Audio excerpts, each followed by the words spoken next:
तो dear students, आज ही हम लोगों का एपिसोड नंबर 8 है और आज हम लोग देखते हैं एक नई बहुत ही इंपॉर्टेंट टॉपिक, इलेक्ट्रिक फ्लक्स। देखिए, इस टॉपिक से रिलेटेड हम लोग जितना भी ज्यादा क्वेश्चन होगा, पहले थोड़ा सा लो क्लास का लोअर क्वेश्चन, फिर थोड़ा सा हार्डर जो कि नीट और मेंस लेवल का होगा, और बाद में कुछ एडवांस लेवल का भी क्वेश्चन करेंगे। तो आइए इसको शुरू करते हैं। Electric flux, the number of electric field lines crossing normally on A given surface is called electric flux. कोई हमारा सरफेस है, मान लेते हैं ये हमारा सरफेस है, और यहां पर एक मोटा मोटी मैं बात बता दूं कि यहां पर हमको एरिया की जरूरत पड़ेगी, और एरिया को हम लोग एक वेक्टर के तरह ट्रीट करते हैं। तो जैसे ये हमारा सरफेस है, अगर मान लेते हैं, अगर इसके सोल की बात करते हैं, इस सोल की अगर बात करेंगे तो इसका इस एरिया वेक्टर का मैग्नीट्यूड ये हो जाएगा, ये अगर मान इसको रेक्टेंगल मानेंगे तो इतना इंटू इतना, और इसका डायरेक्शन ये होगा, ये इसका डायरेक्शन होगा। तो हमें ये याद रखना है कि एरिया को यहां पर एक वेक्टर के तरह ही ट्रीट करेंगे। तो देखिए, इसमें कह रहा है कि the number of electric field lines crossing normally to a given surface is called electric flux. तो यहां पर बात हो रही है कि किसी सरफेस से एक्ट होना, किसी सरफेस पर एक्ट होना, या किसी सरफेस से बाहर निकलना, जो हमारा electric field lines normally cross करेगा। अगर नॉर्मली नहीं होगा तब क्या करेंगे, तब वहां पर कंपोनेंट की बात करते हैं। तो सपोज करते हैं कि ये हमारा एक सरफेस है, ये जो सर्कुलर है एक सरफेस है, उसको किसी इलेक्ट्रिक फील्ड लाइंस में हम प्लेस कर दिए। ये हमारा इलेक्ट्रिक फील्ड रीजन है, तो इलेक्ट्रिक फील्ड का रीजन है, यानी बहुत सारे इलेक्ट्रिक फील्ड लाइंस पास कर रहा है। तो इससे इस सरफेस से नॉर्मली कितना पास करेगा, तो देखिए यहां पर नॉर्मली तो पास नहीं करेगा, अगर किसी एंगल पर टिल्ट कर देंगे तो, जैसे हमारा ये है इलेक्ट्रिक फील्ड लाइंस, और यहां पर हमने इसको इस तरह से तिरछा रखा हुआ, इंक्लाइन रखा हुआ है, तो यहां पर जो भी लाइंस है वो नॉर्मली तो पास नहीं करेगा। तो फिर नॉर्मली पास नहीं करेगा तो इस डिफिनेशन के अनुसार, अकॉर्डिंग टू दिस डिफिनेशन, क्या इलेक्ट्रिक फ्लक्स जीरो होगा? तो नहीं, क्योंकि हम लोग इलेक्ट्रिक फील्ड लाइंस में इस बारे में बात कर चुके हैं कि ये एक इमेजिनरी लाइन है और हम इसे ऐसे इमेजिनरी ट्रीट करते हैं। तो यहां पर भी बात हमारा कुछ ऐसा ही होगा, क्योंकि ये इमेजिनरी लाइन है, तो उस इमेजिनरी लाइन का परपेंडिकुलर वाला कंपोनेंट लेंगे। तो कैसे लेंगे, आइए देखते हैं। ये हमारा इलेक्ट्रिक फील्ड लाइंस है, यानी इलेक्ट्रिक फील्ड का रीजन है, उसमें हमने किसी एंगल थीटा पर प्लेट को प्लेस किए हुए हैं। कोई प्लेट है, कोई सरफेस है, उसको किसी एंगल थीटा पर प्लेस किए हुए हैं, हमने ऐसे प्लेस कर दिया। तो उसका एरिया वेक्टर, ये अगर मेरा एरिया, ये मेरा सरफेस है, तो ये एरिया वेक्टर हुआ। तो ये अगर एरिया वेक्टर है तो इस एरिया वेक्टर का इलेक्ट्रिक फील्ड के डायरेक्शन में कंपोनेंट क्या होगा। तो देखिए, अगर ये एरिया वेक्टर है, ये एंगल अगर थीटा है, तो इसका कंपोनेंट इधर ds cos थीटा हो जाएगा, और अकॉर्डिंग टू द डिफिनेशन इस दोनों के प्रोडक्ट को ही इलेक्ट्रिक फ्लक्स कहते हैं, इस दोनों के प्रोडक्ट को ही। तो यहां पर देखिए, and it defined A dot product of electric field and area vector. तो ये हमारा फाई है, इलेक्ट्रिक फ्लक्स को फाई से डिनोट करेंगे, और ये हमारे जब मैग्नेटिज्म में जाएंगे तो वहां पर ये मैग्नेटिक फ्लक्स आएगा, तो इसको जनरली हम लोग फाई ई से डिनोट करते हैं, इसको फाई ई से डिनोट करते हैं, और मैग्नेटिज्म में जाएंगे तो उसको फाई बी से या फाई एम से डिनोट करेंगे।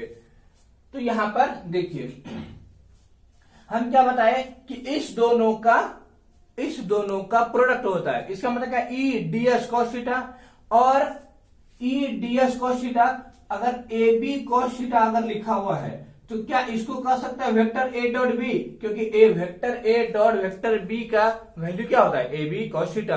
तो क्या हम कह सकते हैं कि ये हमारा vector E dot D S है, ये हमारा ई डॉट डी एस है, यानी फ्लक्स, इलेक्ट्रिक फील्ड और एरिया वेक्टर का डॉट प्रोडक्ट होता है। तो ये हमारा क्लियर है यहां से। अब इसके बारे में कुछ बातें देख लेते हैं। इट इज स्केलर क्वांटिटी, बिल्कुल, क्योंकि हम जानते हैं कि डॉट प्रोडक्ट हमेशा स्केलर क्वांटिटी देता है, तो फाई क्या हो जाएगा, स्केलर क्वांटिटी होगा, बिल्कुल सही है। It's SI unit newton metre square per coulomb और वोल्ट इंटू मीटर। देखिए यहां से भी कर सकते हैं, इसका होता है न्यूटन पर कूलम और इसका एरिया है तो मीटर स्क्वायर, तो फाई का क्या हो जाएगा, Newton metre square per coulomb. लेकिन ये नया चीज है, वोल्ट इंटू मीटर, ये आगे पता चलेगा कि ये कहां से आता है, लेकिन ये अपने माइंड में याद रखना है। इस डायमेंशन, देखिए डायमेंशन ये होता है, इसको निकालने का भी बहुत सारा तरीका है। ये खासकर जब डायमेंशन हम लोग पढ़ाते हैं तो डायमेंशन में बताते हैं, लेकिन ये अगर याद रखते हैं तो अच्छी बात है, अगर याद नहीं रखते हैं कोई बात नहीं, निकालने का तरीका जानना पड़ेगा।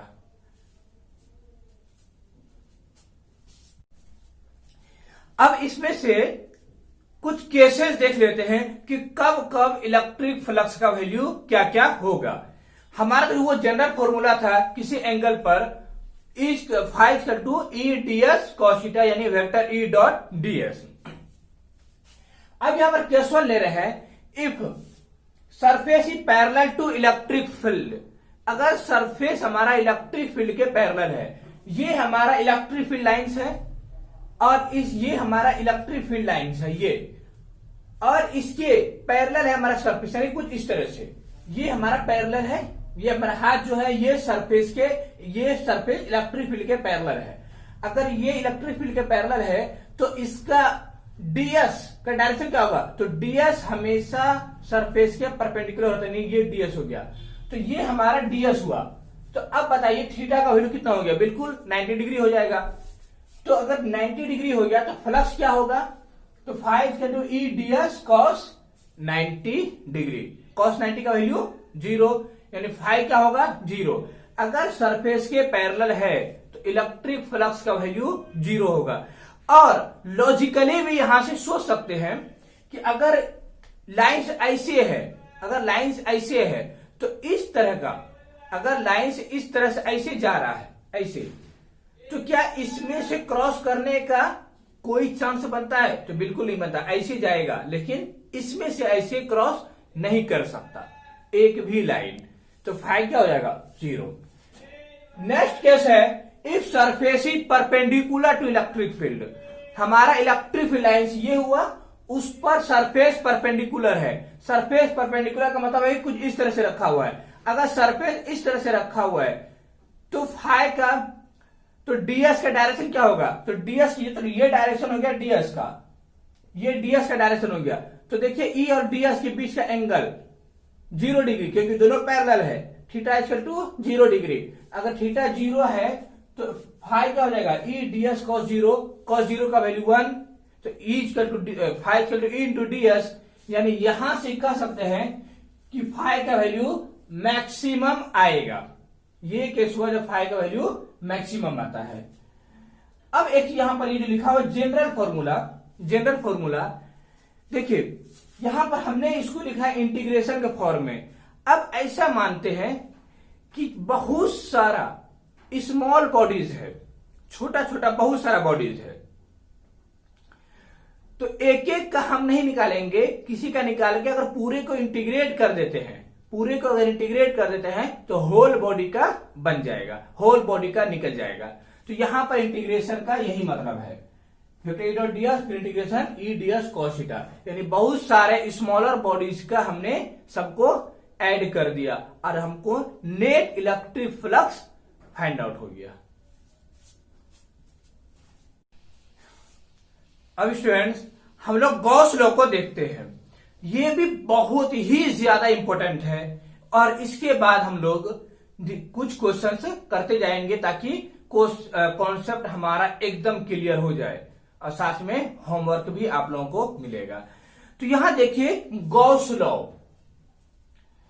गॉस लॉ में the net electric flux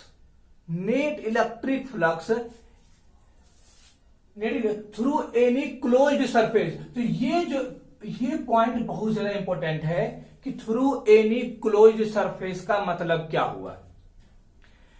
Gauss law open surface के लिए एप्लीकेबल नहीं है, ये हमारा क्लोज सरफेस के लिए एप्लीकेबल है।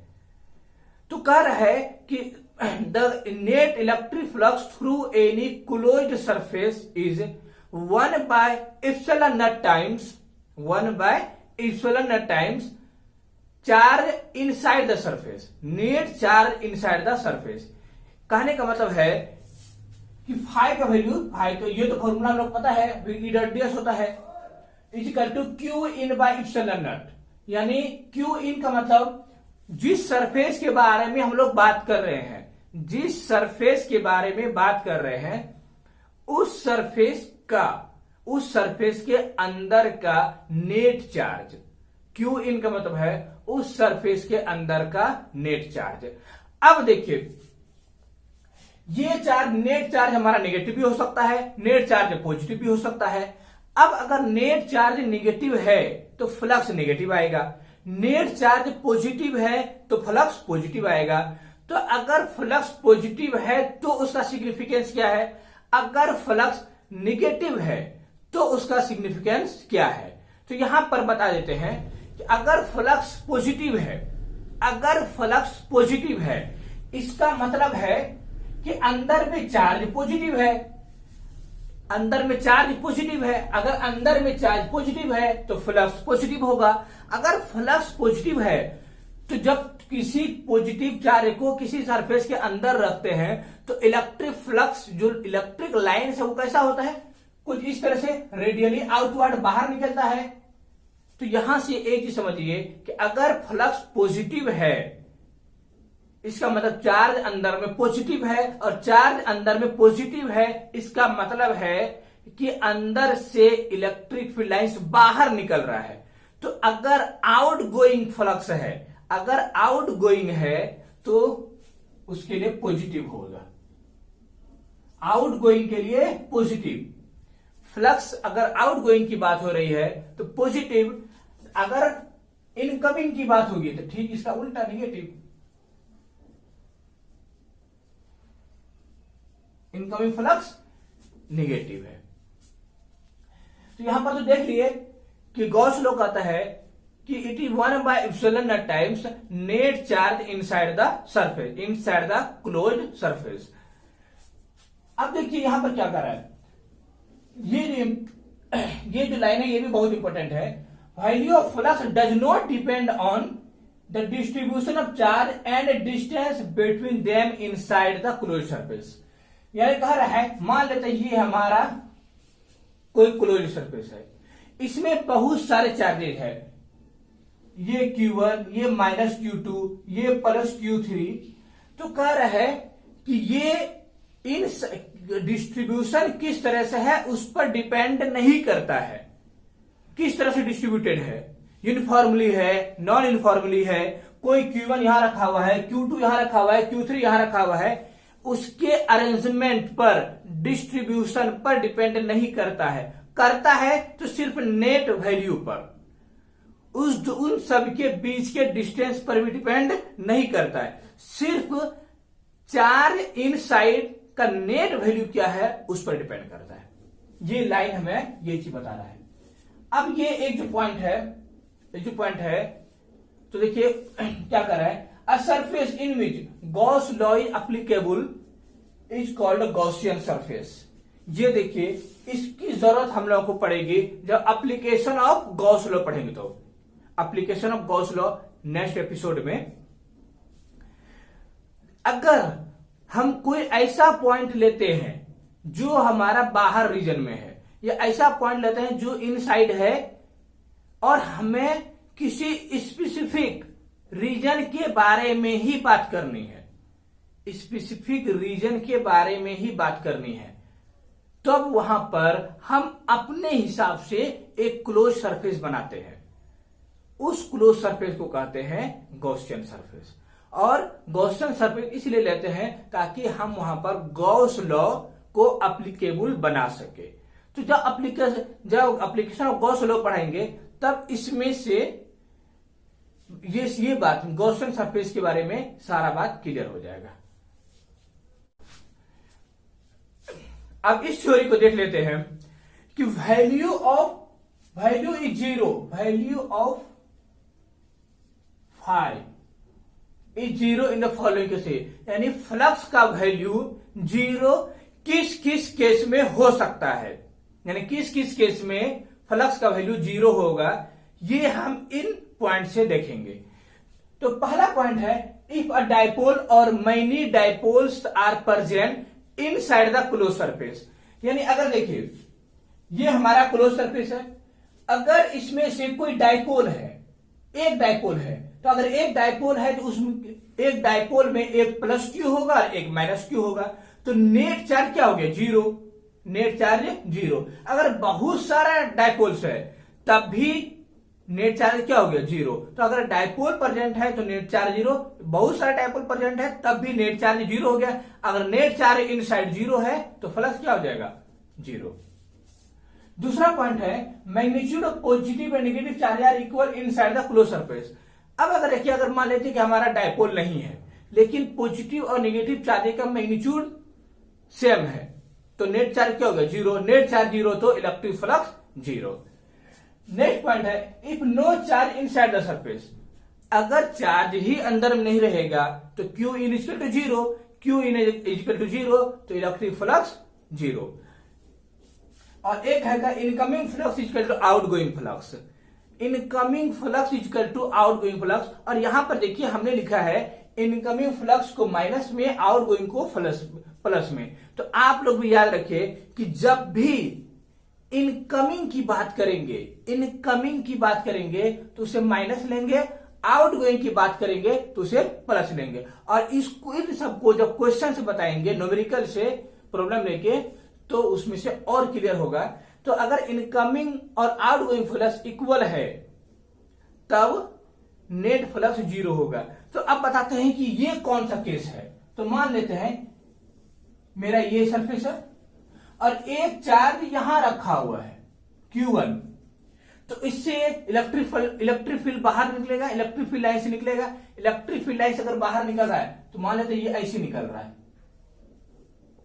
ऐसे निकल रहा है। तो अब यहां पर देखिए, यहां से इस सरफेस से इलेक्ट्रिक फील्ड लाइंस इंटर कर रहा है, अंदर जा रहा है, और यहां से बाहर निकल रहा है। अब बताइए, क्या जितना अंदर जा रहा है उतना ही बाहर निकल रहा है? तो बिल्कुल। इसका मतलब है कि अगर इनकमिंग और आउटगोइंग दोनों अगर इक्वल है तो नेट फ्लक्स जीरो होगा। और यहां पर जो ये बात और इसी पता कर रहा है कि electric flux due to any charge outside the surface, उसके वजह से जीरो होगा।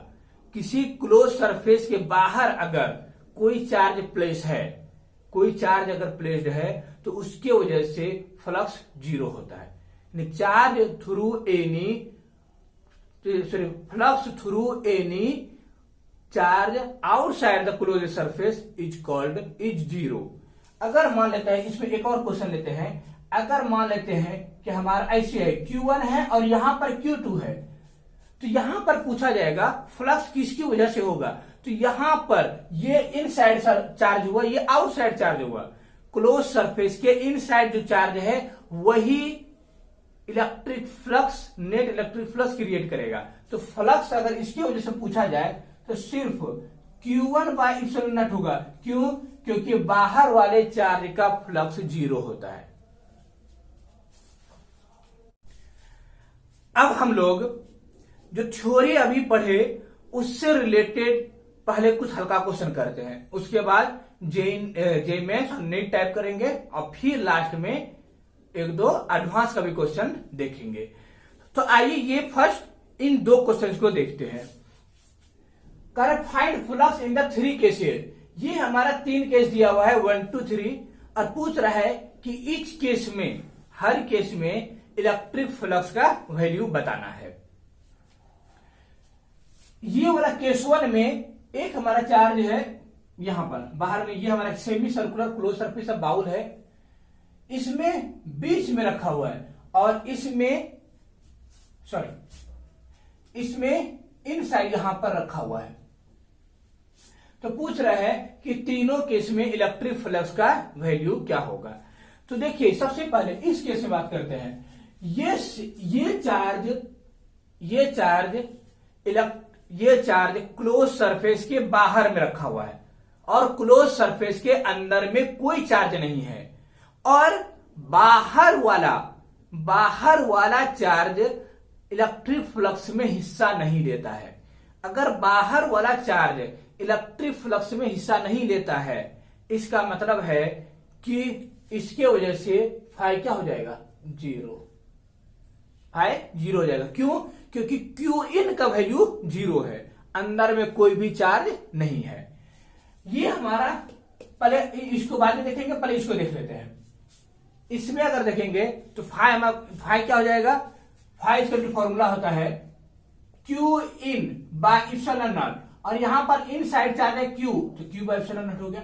अब इसके बारे में देखिए, इसमें हमारा मिडिल पॉइंट पर है, यानी न पूरी तरह से बाहर है न पूरी तरह से अंदर है। ये न पूरी तरह से क्लोज सरफेस के बाहर है, ना ही पूरी तरह से क्लोज सरफेस के अंदर है। तो यहां पर हम थोड़ा सा ट्रिक लगाते हैं अपनी तरफ से। क्या करते हैं, इस एक ऐसा ही अगर एक और बाउल ऐसे लाकर रख देते हैं हम अपनी तरफ से लिए, तो अब क्या ये कंप्लीट क्लोज हो गया? अगर कंप्लीट क्लोज हो गया तो इस क्लोज सरफेस के लिए क्यू इन कितना हो गया, तो क्यू इन का वैल्यू क्यू हो गया क्लोज सरफेस के लिए। तो फ्लक्स क्या हो जाएगा, तो Q in by epsilon naught equal to q by epsilon naught. लेकिन ये जो क्यू बाय इप्सिलॉन नॉट आया, ये तो दोनों डब्बा के लिए आया, दोनों डब्बा के लिए, लेकिन हमारे पास तो एक डब्बा था और हमें तो क्वेश्चन एक डब्बा से रिलेटेड पूछा गया था। तो यहां पर हम एक डब्बा का निकालेंगे सिर्फ इसका, तो इसको हाफ कर देंगे, तो 5/2 यानी क्यू बाय 2 इप्सिलॉन नॉट एक डब्बा के लिए होगा। अब देखिए एक चीज, net flux passing through any close surface enclosing unit charge. Unit charge का मतलब होता है, यूनिट चार्ज का मतलब Q इक्वल टू 1 कूलम, ये है यूनिट चार्ज का मतलब 1 कूलम की बात हो रही है।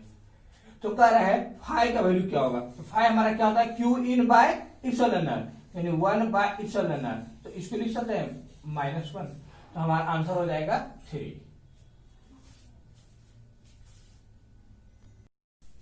अब फिर इन दो क्वेश्चंस को देखते हैं। पहला क्वेश्चन है, if an electric field is given by इतना, ये हमारा इलेक्ट्रिक फील्ड दिया हुआ है 10I + 3J + 4K। तो कह रहा है calculate the electric flux through an area 10 units, magnitude दिया हुआ है 10 units, lying in XYZ plane, lying in YZ plane. Magnitude हमको दिया हुआ है, डायरेक्शन नहीं दिया हुआ है। तो देखिए डायरेक्शन कैसे निकालेंगे, अब बताते हैं।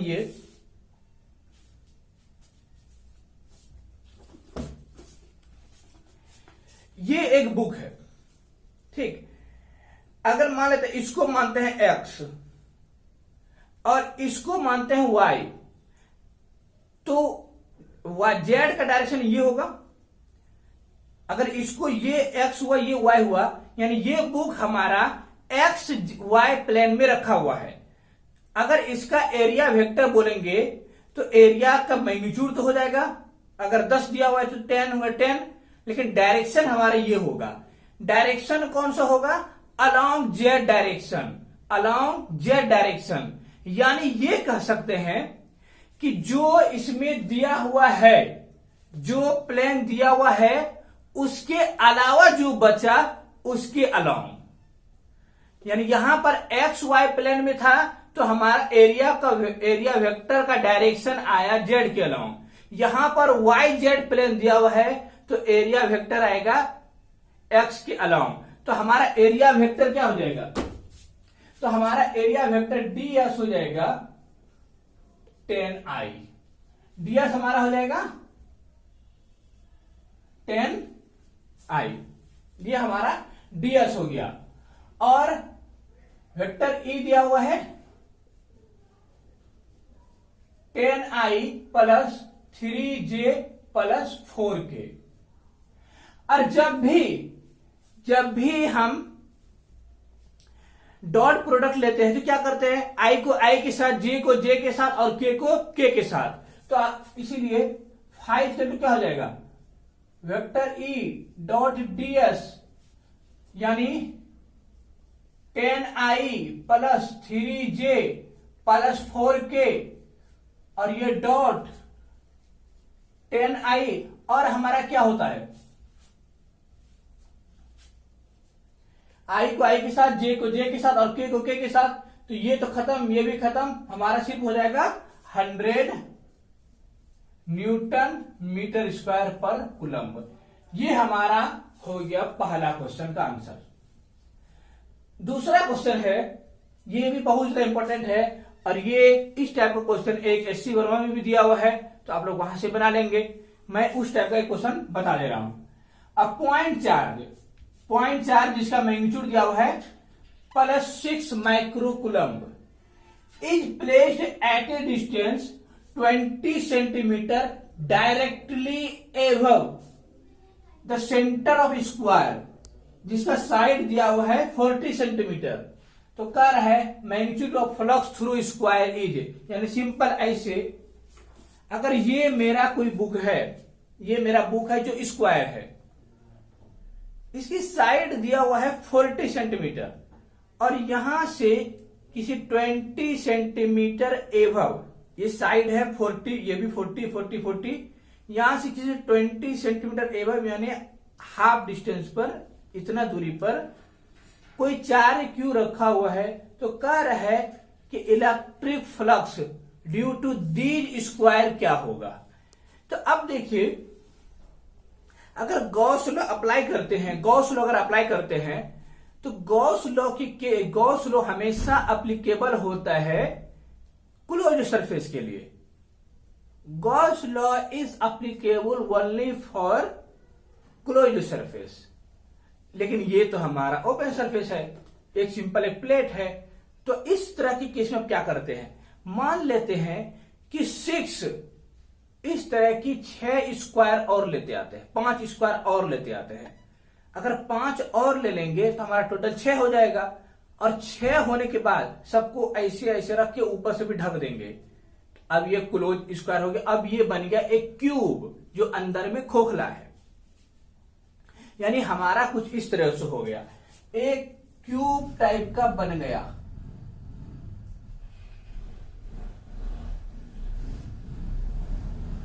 यानी कह सकते हैं एक कार्टन बन गया, जो एक डब्बा बन गया, एक कंप्लीट अंदर में वैकेंट है और इस अंदर में एक 4 क्यू दिया हुआ है। अब बताइए, अगर कोई डब्बा है, क्लोज्ड सरफेस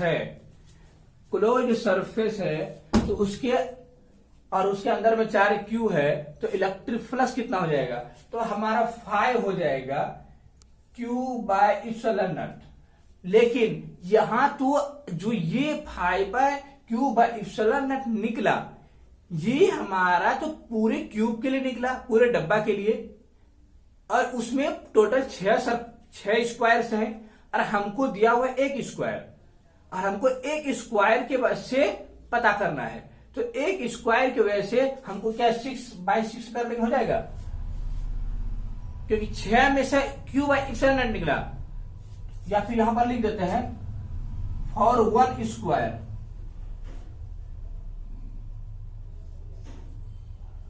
5/6 यानी Q/6ε0। अब Q का वैल्यू पुट कर दो, ये 6 हो गया, 6/6 ε0, ये कैंसिल, तो हो जाएगा 1/ε0 इंटू 10⁻⁻6।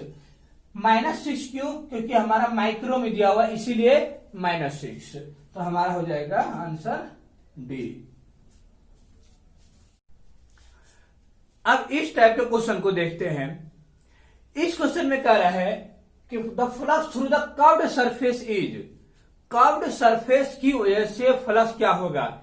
ये एक हेमिस्फेयर है, ये एक हेमिस्फेयर है, क्वेश्चन में दिया हुआ था हेमिस्फेयर है जिसका रेडियस आर है और इसको इलेक्ट्रिक फील्ड रीजन ई में रखा हुआ है। तो पूछ रहा है कि कर्व्ड सरफेस की वजह से इलेक्ट्रिक फ्लक्स क्या होगा। तो यहां पर देखिए, जो हम लोग प्रॉपर्टी पढ़ रहे थे कब कब जीरो होगा कब नहीं होगा, तो उसमें से एक चीज पढ़े थे लास्ट में कि incoming flux equal to outgoing flux होगा, और इनकमिंग फ्लक्स को नेगेटिव लेते हैं, आउटगोइंग फ्लक्स को पॉजिटिव लेते हैं। तो यहां पर देखिए, अगर फाई इनकमिंग फाई आउटगोइंग, इस कॉन्सेप्ट को ही अप्लाई करेंगे। तो हम पहले इनकमिंग की बात करते हैं। Phi incoming equal to phi circle. अगर फाई इनकमिंग कहेगा इसका मतलब है इनकमिंग कौन सा हुआ, ये सर्कुलर पार्ट, सर्कुलर पार्ट जो है। तो सर्कुलर पार्ट के लिए इलेक्ट्रिक फील्ड ई हो जाएगा, और एरिया क्या होगा। तो अगर एरिया देखेंगे इसका अगर एरिया देखेंगे तो ये हो जाएगा pi are square E into DS, D S यानी एरिया। और इसके लिए इस पर जो पढ़ रहा है ऐसे पढ़ रहा है, अगर ऐसे पढ़ रहा है तो ये एरिया हुआ, एरिया वेक्टर, और ये डीएस मेरा, तो ये दोनों पैरेलल है, यानी कुछ इस तरह से इलेक्ट्रिक फील्ड ये डीएस ये अगर ऐसा है तो एरिया और इलेक्ट्रिक फील्ड के बीच का एंगल 0 डिग्री हो गया। अब कॉस 0 का वैल्यू 1, तो ई कॉस 0, तो ये हो गया E into pi are square. और एक चीज हम बताए हैं कि इनकमिंग को नेगेटिव लेते हैं, तो ये हमारा minus E into pi square हो जाएगा। अब एक चीज देखिए कि इनकमिंग और आउटगोइंग फ्लक्स हमेशा इक्वल होता है मैग्नीट्यूड में, लेकिन दोनों में फर्क सिर्फ होगा कि इनकमिंग में माइनस साइन होगा, आउटगोइंग में प्लस साइन होगा। लेकिन हम जब मैग्नीट्यूड की बात करेंगे तो दोनों का मैग्नीट्यूड हमको इक्वल लेना है। तो यहां पर phi out equal to phi curved equal to phi in का मैग्नीट्यूड, यानी E into pi are square. अब इन दो अच्छे क्वेश्चंस को देख लेते हैं। ये बहुत ही अच्छा क्वेश्चन है। एक इस क्वेश्चन में कह रहा है find incoming flux of the two objects. हमारा दो ऑब्जेक्ट्स है, इसका डायमेंशन भी दिया हुआ है, एच है, आर है, इसका रेडियस कैपिटल आर है, ये एक कोन है और ये एक सिलेंडर है। तो कह रहा है इनकमिंग फ्लक्स दोनों केस में बताना है, इनकमिंग फ्लक्स। तो पहले हम बात करते हैं कोन का। अगर कोन की बात करते हैं तो कोन के लिए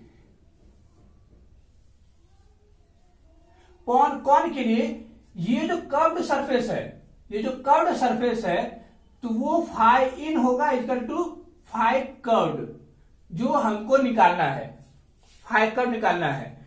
और ये मेरा कोई एक सर्कुलर एरिया होगा, सर्कुलर एरिया जिसका रेडियस कैपिटल आर है।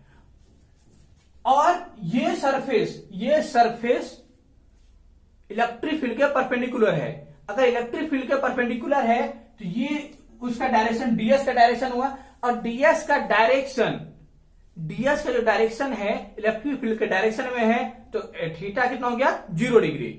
तो यहां पर हम आउट गोइंग फ्लक्स पहले पता करते हैं। Phi out equal to phi circular equal to E into ds. अब बताइए इसका एरिया क्या होगा, तो इसका एरिया हो जाएगा पाई आर स्क्वायर, और cos 0 डिग्री। देखिए हम हमेशा परपेंडिकुलर वाला एरिया इसलिए लेते हैं क्योंकि वहां पर cos 0 हमें मिलता है और cos 0 का वैल्यू 1। अब अगर ऐसे कर्व्ड लेंगे, कर्व्ड वाला को अगर कंसीडर करते हैं तो कर्व्ड वाला के लिए हर पॉइंट पर एंगल अलग अलग होगा, तो हम डिफाइन नहीं कर पाएंगे, डिटरमाइन नहीं कर पाएंगे। इसीलिए हम उधर वाला ले लिए जो हमको आसानी है, और हमको पता है इनकमिंग और आउटगोइंग बराबर होता है तो हम बराबर कर देंगे। तो यहां पर देखिए E into pi square into cos 0, तो ये हमारा हो गया E into pi are square. अगर ये आउटगोइंग के लिए है और आउटगोइंग पॉजिटिव होता है तो इनकमिंग हमारा क्या हो जाएगा, निगेटिव। मैग्नीट्यूड उतना ही बट निगेटिव साइन, यानी इनकमिंग क्या हो जाएगा तब, तो फाई इन हो जाएगा minus E into pi are square. ये हमारा हुआ पहला क्वेश्चन। अब अगर दूसरे का देखते हैं, दूसरे क्वेश्चन को देखते हैं, तो दूसरा क्वेश्चन एक सिलेंडर है जिसका रेडियस स्मॉल आर है और हाइट एच है। जैसे ये वाला देखिए, ये हमारा एक सिलेंडर है, इसका रेडियस दिया हुआ है, एक्सप्लोड पाउडर का है, रेडियस स्मॉल आर है और ये हाइट, ये लाइन देखिए, ये हाइट एच है। कर रहा है इसका इनकमिंग फ्लक्स निकालने के लिए। तो देखिए इस साइड से, इस साइड, इस रीजन से ऐसे ऐसे इलेक्ट्रिक फील्ड लाइंस इंटर करेगा और इधर से बाहर निकलेगा, इधर से बाहर निकलेगा। तो हम निकालेंगे कैसे आखिर? तो यहां पर देखिए हम क्या करते हैं, हम एक ऐसा प्लेन चूज करेंगे, ऐसा प्लेन जो इलेक्ट्रिक फील्ड के परपेंडिकुलर हो, यानी कुछ इस टाइप का प्लेन जो इलेक्ट्रिक फील्ड के परपेंडिकुलर हो कंप्लीट, यानी जो प्लेन थीटा इक्वल टू 0 बना रहा हो इलेक्ट्रिक फील्ड के डायरेक्शन में। तो ऐसा प्लेन क्या हमको मिलेगा? तो देखिए कैसे निकालेंगे वैसा प्लेन। ये जो लाइन दिख रहा है, ये लाइन इधर इधर, तो इस लाइन के अबाउट ऐसे बीचों बीच इसको कट कर देते हैं 50-50। अगर 50-50 कट कर देंगे तो अब बताइए ये जो 50 वाला है क्या वो एक रेक्टेंगल होगा? बिल्कुल होगा, वो एक रेक्टेंगल होगा कुछ इस तरह से, जिसका हाइट h होगा और ये लेंथ 2r होगा। ये लेंथ 2r क्यों? क्योंकि इसका रेडियस r है और डायमीटर कितना हो जाएगा 2r। तो ये एक, इसको कट करेंगे बीचों बीच, तो हमको जो मिलेगा उसका हाइट होगा h, कैपिटल H, और रेडियस और लेंथ 2r होगा इस रेक्टेंगल का। तो बताइए इस रेक्टेंगल का एरिया कितना हो जाएगा? तो 2r इंटू एच, ये एरिया निकल गया हमको। यानी कुछ इसी तरह से फिगर बनेगा। पता नहीं उतना अच्छा फिगर नहीं बना है, लेकिन फिर भी मेन समझ में आना चाहिए। तो फाई, अब देखिए फाई आउट पहले निकालते हैं क्योंकि यहां पर आउट निकालेंगे। Phi out equal to phi rectangular part equal to E into DS. Ds पता है 2RH है, और cos 0 क्योंकि ये सरफेस परपेंडिकुलर है, क्योंकि ये देखिए ये सरफेस ऐसे कट करेंगे तो जो निकलेगा वो कुछ इस तरह से निकलेगा, ऐसे ऐसे ही कट कर रहे हैं। तो थीटा कितना बना देगा? 0 डिग्री। थीटा 0 क्यों बनाएगा? अगर ये जानना है तो देखिए यही होगा एरिया वेक्टर और इलेक्ट्रिक फील्ड दोनों पैरेलल है, दोनों अगर पैरेलल है तो थीटा 0। तो ये cos 0 और cos 0 का मतलब हो गया, ये हो गया E इंटू 2RH। अब देखते हैं phi in is equal to phi curved surface का, यानी कर्व्ड सरफेस का मतलब हुआ ये वाला सरफेस, ये वाला equal to minus E into 2RH। अब -2 लगाए हैं, बता दिए हैं कि इनकमिंग और आउटगोइंग दोनों मैग्नीट्यूड में बराबर होगा। इनकमिंग में माइनस होगा, आउटगोइंग में प्लस होगा। तो अब इस क्वेश्चन को देख लेते हैं। इस क्वेश्चन में क्या है, a charge q is enclosed by a Gaussian surface. मान लेते हैं ये हमारा एक गॉसियन सरफेस है जिसके अंदर चार्ज q है और रेडियस आर है। तो इसका फ्लक्स क्या हो जाएगा, φ1 is equal to q by epsilon naught, क्योंकि inside the surface, inside the close surface charge क्या है, क्यू, और गॉस थ्योरम कहता है φ is equal to q in by epsilon naught. अब नेक्स्ट कह रहा है if radius is doubled then new flux will be. अगर रेडियस को डबल करेंगे, देखिए अगर रेडियस को डबल करेंगे तो ये हमारा हो गया नया सरफेस जिसका रेडियस 2r है, तो न्यू फ्लक्स विल बी। अब बताइए क्या रेडियस के, क्या गॉस थ्योरम में कहीं पर शेप साइज की बात आई? नहीं, गॉस थ्योरम में सिर्फ बात आया है charge enclosed bye epsilon not. वहां पर साइज अगर कितना भी बढ़ा लेते हैं बॉडी का, इन साइड द चार्ज चेंज नहीं हो रहा है। तो यहां पर क्या क्यू इन चेंज हो रहा है, तो क्यू इन तो क्यू इन आ जाएगा, तो 2 हमारा क्या हो जाएगा, क्यू बाय इप्सिलॉन नॉट, यानी रिमेन सेम। यानी यहां पर हमारा चार्ज चेंज होना चाहिए, सरफेस के साइज से मतलब नहीं है। अब इस लास्ट क्वेश्चन को देख लेते हैं। इस लास्ट क्वेश्चन में कह रहा है कि ये एक सिलेंडर दिया हुआ है, एक सिलेंडर है जिसका इनसाइड चार्ज क्यू है, स्मॉल क्यू है, इनसाइड चार्ज स्मॉल क्यू है, और phi is the flux linked with the curved surface. यानी ये हमारा जो कर्व्ड सरफेस है, फाई इसके वजह से है, जो कर्व्ड सरफेस है तो फाई कर्व्ड सरफेस की वजह से है, total body, total close surface की वजह से नहीं। यानी ये कह सकते हैं कि फाई कर्व्ड इजिकल टू ये दिया हुआ है, flux of the curved surface कितना दिया हुआ है, फाई। तो पूछ रहा है कि फाई प्लेन सरफेस के लिए क्या हो जाएगा, ये निकालना है। तो देखिए इसमें ये हमारा क्वेश्चन है। गॉस लॉ से हमें पता है कि फाई नेट, किसी भी क्लोज सरफेस का नेट फ्लक्स जो है वो Q in by epsilon not होता है।